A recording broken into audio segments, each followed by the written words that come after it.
Here are 50 example sentences for the morning routine category, simple daily use English sentences often taught in conversation practice. Sunrise. Waking up. I wake up early in the morning. I wake up at 6 a.m. every day. I turn off my alarm clock. I get out of bed. I stretch my body after waking up. I make my bed.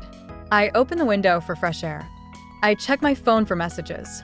Personal care. I go to the bathroom. I brush my teeth. I wash my face.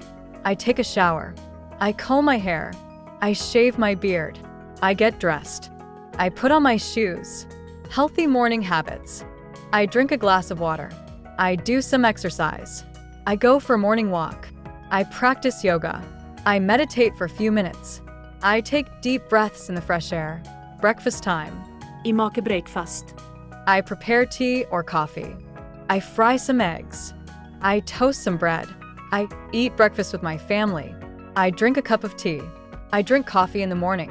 I read the newspaper while eating breakfast. Getting ready for the day. I pack my bag. I check my schedule. I plan my day. I water the plants. I feed my pet. I lock the door before leaving. I say goodbye to my family. I leave home for work. I go to school/college. I catch the bus. I ride my bike to work. I drive to the office. I listen to music on the way. I greet my colleagues. I start my work.